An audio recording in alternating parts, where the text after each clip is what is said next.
എൻ്റെ എല്ലാ പ്രിയപ്പെട്ട കൂട്ടുകാർക്കും സ്മിതൂസ് വേൾഡിൻ്റെ പുതിയ വീഡിയോയിലേക്ക് സ്വാഗതം. ഇന്ന് വളരെ ടേസ്റ്റി ആയിട്ടുള്ള ഒരു തോരൻ നമുക്ക് തയ്യാറാക്കിയെടുക്കാം. ചോറിനൊക്കെ ഒരൊറ്റ തോരൻ മതി കേട്ടോ. വളരെ ടേസ്റ്റിയാണ്. എല്ലാവരും ഒന്ന് തയ്യാറാക്കി നോക്കിക്കോളൂ. പെട്ടെന്ന് തയ്യാറാക്കിയെടുക്കാൻ പറ്റിയ ഒരു തോരൻ റെസിപ്പി കൂടിയാണ്. എന്നാൽ എങ്ങനെയാണ് തയ്യാറാക്കുന്നത് നോക്കിയാലോ. ഞാൻ അതിനായിട്ട് ആദ്യം തന്നെ കുറച്ച് ഉണക്കമീൻ എന്ന് പറഞ്ഞാൽ തീരെ പൊടിയായിട്ടുള്ള നെത്തോലിയാണ് കിട്ടിയിരിക്കുന്നത്. ഇതാണ് ഞാൻ എടുത്തിരിക്കുന്നത്. ഒരു 10 മിനിറ്റ് നേരം ഇത് വെള്ളത്തിലിട്ട് വെച്ച് നമുക്ക് കഴുകി വൃത്തിയാക്കിയെടുക്കാം. ഉണക്കമീനൊക്കെ അല്ലേ, ഒരുപാട് അഴുക്കുകളൊക്കെ കാണും.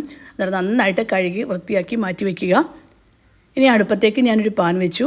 ഇതിൽ വെളിച്ചെണ്ണയാണ് ഒഴിച്ചു കൊടുത്തിരിക്കുന്നത്. വെളിച്ചെണ്ണ ചൂടായി വരുമ്പോൾ ഇതിലേക്ക് നമുക്കൊരു 1/4 ടീസ്പൂൺ കടുക് ഇട്ട് കൊടുക്കാവുന്നതാണ്.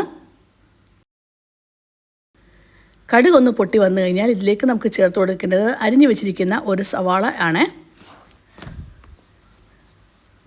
ഞാൻ ഈ തോരനൊന്നും തയ്യാറാക്കുമ്പോൾ ഒരുപാട് അങ്ങ് വഴറ്റിയെടുക്കാറില്ല. ചീരത്തോരൻ നമുക്ക് വേണമെങ്കിൽ ചതച്ചൊക്കെ എടുക്കാം. പക്ഷേ ഞാനിത് വളരെ പെട്ടെന്ന് തയ്യാറാക്കിയെടുക്കുന്ന ഒരു തോരൻ തന്നെയാണ്. ഇതിലേക്ക് ആവശ്യത്തിന് പച്ചമുളക് നമുക്ക് ഇട്ട് കൊടുത്ത് ഒന്ന് വാട്ടിയെടുക്കാവുന്നതാണ്. സവാള ഒന്ന് വാടി വന്നു കഴിഞ്ഞാൽ ഇതിലേക്ക് ഒരു 1/4 ടീസ്പൂൺ മഞ്ഞൾപ്പൊടി ചേർത്ത് കൊടുക്കണം. ഇനി ഇതിലേക്ക് 1/2 ടീസ്പൂൺ മുളക് പൊടിയാണ് ഞാൻ ചേർത്ത് കൊടുത്തിരിക്കുന്നത്. അതിനോടൊപ്പം തന്നെ 1/2 ടീസ്പൂൺ കുരുമുളക് പൊടിയും കൂടെ നമുക്ക് ചേർത്ത് കൊടുത്ത് ഒന്നുകൂടെ യോജിപ്പിച്ചെടുക്കാവുന്നതാണ്. ഇനി നമ്മൾ കഴുകി വെച്ചിരിക്കുന്ന ഉണക്കമീൻ ഇതിലേക്ക് ഇട്ട് കൊടുക്കാം. വെളിച്ചെണ്ണ കുറവാണെങ്കിൽ കുറച്ചുകൂടെ വെളിച്ചെണ്ണ ഒഴിച്ചു കൊടുത്തോളൂ. ഇനി ആ മസാലയിലൊന്ന് യോജിപ്പിച്ച ശേഷം നമുക്കൊന്ന് റോസ്റ്റാക്കി എടുക്കാവുന്നതാണ്. ഇപ്പോൾ മസാലയൊക്കെ ആ ഒരു ഉണക്കമീനിൽ നന്നായിട്ട് പിടിച്ചിട്ടുണ്ട്.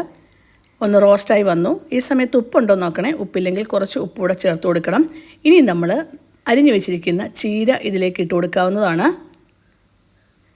എന്നിട്ട് നല്ലതായിട്ട് യോജിപ്പിച്ച ശേഷം അടച്ചു വെച്ച് വേവിച്ചെടുക്കുക. ഞാൻ ഒട്ടും വെള്ളം ഇതിനകത്ത് ഉപയോഗിക്കാറില്ല. ചീരത്തോരൻ തയ്യാറാക്കി എടുക്കുമ്പോൾ ചെറു തീയിൽ വെച്ച് വേവിച്ചെടുക്കുക, ആവി കയറ്റിയെടുക്കുക. ഞാനിപ്പം ആ ചീരയൊന്ന് യോജിപ്പിച്ചെടുത്തപ്പം തന്നെ നമുക്കറിയാം അത് വാടി വരും പെട്ടെന്ന് തന്നെ. ഇതിലേക്ക് ഞാനൊരു 1/2 കപ്പ് തേങ്ങയാണ് ചേർത്ത് കൊടുക്കുന്നത്. ഇനി എന്നിട്ട് അടച്ചു വെച്ച് വേവിച്ചെടുക്കുക. ഞാൻ പറഞ്ഞു ചെറുതീയിൽ തന്നെ വെക്കണം, ഇല്ലെങ്കിൽ ചീര കരിഞ്ഞു പോകും. ഒട്ടും വെള്ളം ഒഴിക്കുകയും ചെയ്യരുത്. വെള്ളം ഒഴിച്ചാൽ കുഴഞ്ഞു പോവുകയും ചെയ്യും. അങ്ങനെ ചീരത്തോരനെല്ലാം വെന്ത് കിട്ടിയിട്ടുണ്ട്. എന്നിട്ട് തേങ്ങയും കൂടെ ചേർത്ത് ഞാനൊന്ന് യോജിപ്പിച്ചെടുക്കുകയാണ്. ഞാൻ പറഞ്ഞു ഉപ്പ് ഉണ്ടോ നോക്കുക, ഇല്ലെങ്കിൽ ആവശ്യത്തിന് ഉപ്പ് ചേർത്ത് കൊടുക്കണം. ഞാൻ ഉണക്കമീൻ ചേർക്കുന്നതുകൊണ്ട് തന്നെ കുറച്ച് ഉപ്പാണ് ആദ്യം ഇട്ടത്. പക്ഷേ ഉണക്കമീൻ അധികം ഉപ്പില്ലാത്തതായിരുന്നു. അതുകൊണ്ട് തന്നെ ഞാൻ കുറച്ചുകൂടെ ഉപ്പ് ചേർത്ത് കൊടുത്തിട്ടുണ്ട്. അന്നേരം നമ്മുടെ ഇഷ്ടത്തിനനുസരിച്ച് ഉപ്പൊക്കെ ചേർത്ത് കൊടുത്തോളുക. ഇപ്പം കണ്ടില്ല, ഒട്ടും കുഴഞ്ഞു പോകാതെ നല്ലൊരു ചീരത്തോരൻ നമുക്ക് തയ്യാറായി കിട്ടിയിട്ടുണ്ട്. ആ ഉണക്കമീനൊക്കെ ഇട്ടപ്പോൾ ഒരു സ്പെഷ്യൽ ടേസ്റ്റ് തന്നെയാണ്. ഇങ്ങനെ കുഞ്ഞ് നെത്തോലിയൊക്കെ കിട്ടുന്ന സമയത്ത് ചീരത്തോരനൊക്കെ ഒന്ന് തയ്യാറാക്കി നോക്കിയാൽ വളരെ ടേസ്റ്റ് ആയിട്ടോ. ഞാൻ പിന്നെ അവസാനം കുറച്ച് കറിവേപ്പിലയും കൂടി ഇട്ട് കൊടുത്തിട്ടുണ്ട്. നിങ്ങൾക്ക് ഈ ഒരു റെസിപ്പി തീർച്ചയായും ഇഷ്ടമാകും. ചോറിൻ്റെ കൂടെ ഈ ഒരു തോരൻ മാത്രം മതി കേട്ടോ. വളരെ ടേസ്റ്റിയാണ്. എല്ലാവർക്കും ഇന്നത്തെ എൻ്റെ റെസിപ്പി ഇഷ്ടമായെങ്കിൽ ഒന്ന് ലൈക്ക് ചെയ്യാനും ഷെയർ ചെയ്യാനും സബ്സ്ക്രൈബ് ചെയ്യാനും കമൻറ്റ് ബോക്സിൽ കമൻറ്റ് ചെയ്യാനും മറന്നു പോകല്ലേ. Thank you for watching.